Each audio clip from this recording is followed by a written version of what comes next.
Hey Outdoor Nation, welcome to your second edition of your Nebraska Game and Parks Commission's Spring Turkey Hunting Series. Today we're going to talk about shotgun patterning. We're only going to take a few minutes to figure out how easy this is to do, how important it is to make sure you pattern that shotgun with the shells you're going to be shooting come spring turkey season. Makes a huge difference in the field, gains a lot of confidence as well. Now, we're out here at the Your Nebraska Game and Parks Commission Outdoor Education Center at 44th and Superior in Lincoln, Nebraska. Wonderful indoor range, and we're going to get down to that 25 yards. Some people pattern out beyond that, and that's fine. I want to know what this shotgun and choke tube are doing at 25 yards on a turkey target. That's going to give me a pretty good indication of what my turkey load might be doing out in the field. Now, that said, we have a very standard sized turkey target here. It's about the size of a turkey head in the field. And what we're looking for is the head and neck region. And that's really all we care about. Anything else, not real interested. We need to find a load that'll put 5 to 7 pellets in a vital zone in the neck and head region on that turkey.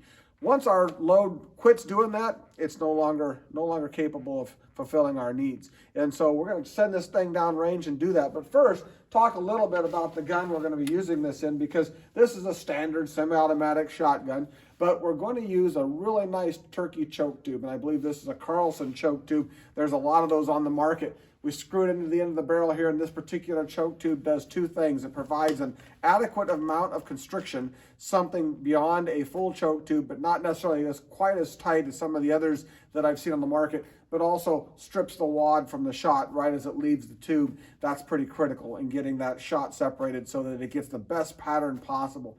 You know, when you think about it, the success is going to be by determining and getting how many pellets we can get in that turkey's head downrange. And the maximum number of pellets we can get in the head, the better. If we could get all 200 pellets in the turkey head, we'd be golden. That's not reality. That's not likely to happen. 5 to 7 in that vital spot in the head and neck region is going to be what we're actually looking for here. Now, at any shooting session, we're going to use ear protection and eye protection. There's not a turkey ever made that's worth damaging your hearing or your eyesight, so we're always going to protect that as well. Now, I'm going to look at two different loads. I'm pretty set on my turkey loads. I'll either be using 4, 5, or 6 shot in the field, and I've patterned those types of loads in my gun many times and shoots very well, those loads. Plus, I think those loads give you the best downrange performance in terms of energy and pattern downrange. Now remember, it doesn't take a lot of energy for that pellet to hit that turkey's head or neck and kill it, but the more pellets that hit there, the better. Now we start running out of that vital energy at about 30, 35 yards. Most people don't understand that. Go up to number 4 shot, we get a little more yardage out of that vital energy per pellet. But what we lack then is the bigger the pellet, the smaller the payload. And so as we get down to 4s and 2s, a lot bigger BBs going down range, a lot less of them, and your pattern should start to open up as well. Likewise, as we go up, down in pellet size, 7 shot pellet, for example, a lot more BBs going down range. Unfortunately, each one of them lacks sufficient energy beyond, say, 25 yards to adequately, consistently give us the type of penetration we're looking for. So there's no free lunches in the shot shell world. You either got to trade pellet size or volume. That's why 4, 5, and 6, right in the middle, seems to work best for most turkey hunters, certainly has for me as well. And that's what we'll be testing today. All right, folks, we're gonna go ahead and send the target down range. We're gonna get geared up, and we're gonna send some shells down range, some lead down range, and we're gonna see just what this particular gun and choke tube is doing with these particular shells here in just a second. Now, before I send this target down range for our pattern testing, keep in mind, it's really nice to be at a facility like your Nebraska Game and Parks Outdoor Education Center here in Lincoln.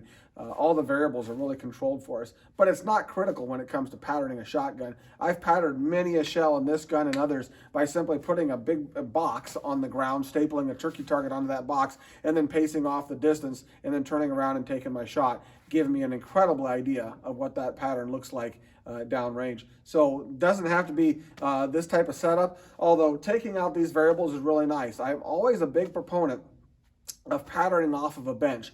Yes, felt recoil is going to be a little greater when you're shooting off a bench, no question about that.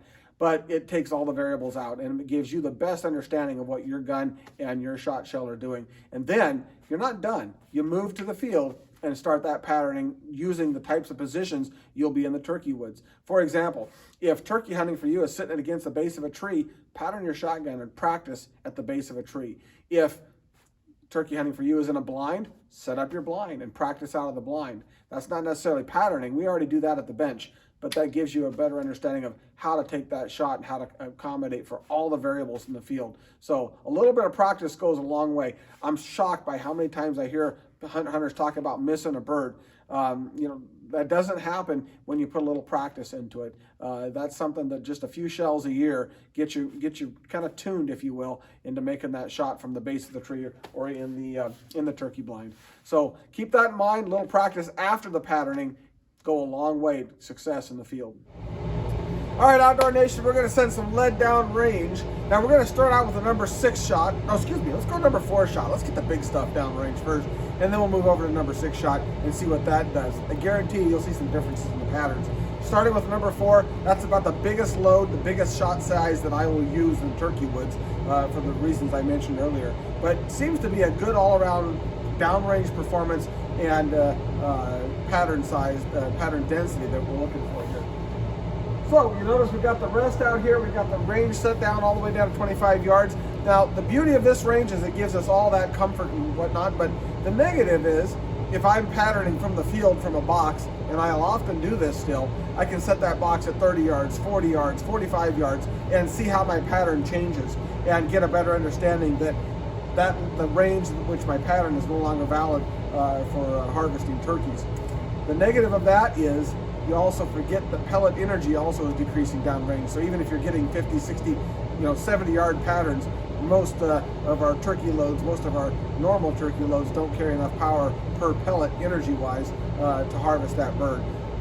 35, 45 yards, that's getting pretty maximum for just about most turkey loads in a 12-gauge shotgun here in the great state of Nebraska.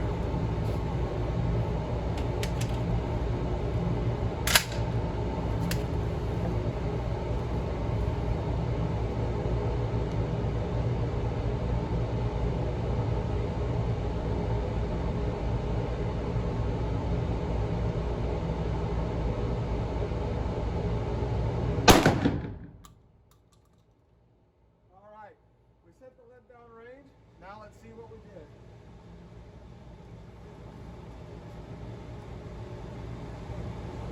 It's always a lot of fun to check patterns. It gives you that confidence knowing that if everything sets up just right, you're probably going to have a pretty good result.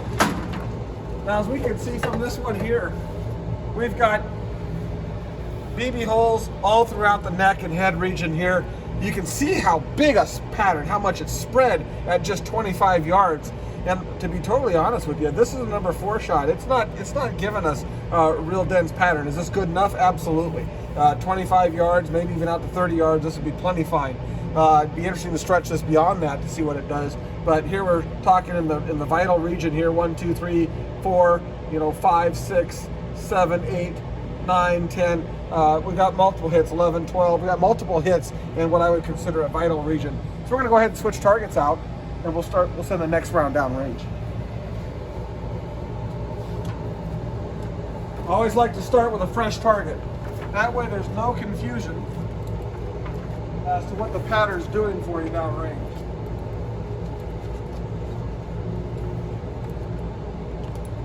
All right, send the target down range.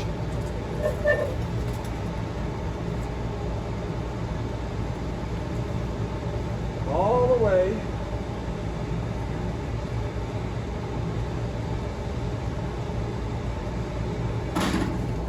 All right, as I said earlier, that was our 4 shot. This time we're going to go with a little smaller shot, number 6 shot. Still one that I consider has plenty of pellet energy out to 30, 35 yards, but also gives you a really dense pattern usually.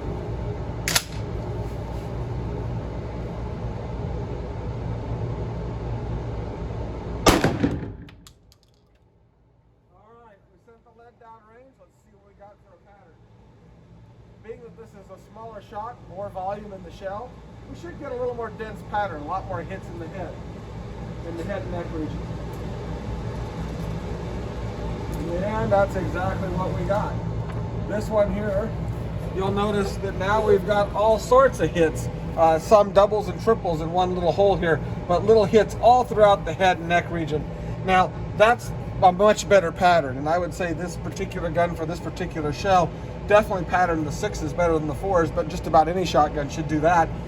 But as good as that pattern is, keep in mind, number 6 shot 30 to 35 yards. That's about its maximum range with respect to necessary energy, unless you go with something a lot more different than, a lot different than lead.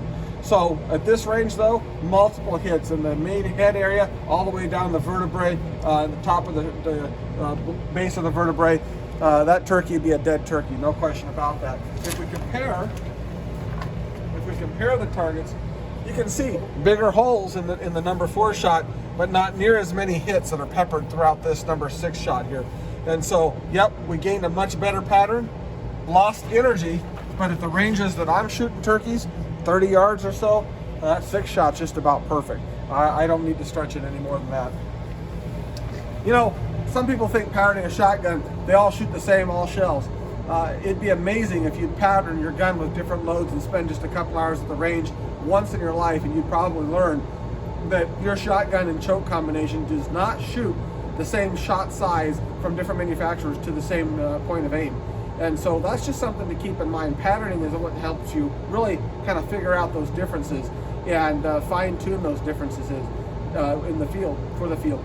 There's a huge difference between going out in the field knowing that at 30, 35 yards, you're dead center on a turkey head, versus not knowing that you're dead center on a turkey head and finding out after the fact. Certainly going to decrease any wounding loss that you may have had in the past, which I think is pretty rare these days, but also going to just enhance your odds of bringing home that big, beautiful Husker spring gobbler here in the great state of Nebraska. Stay safe, keep the safety on, muzzle pointing in the safe direction all times. Have a great turkey season.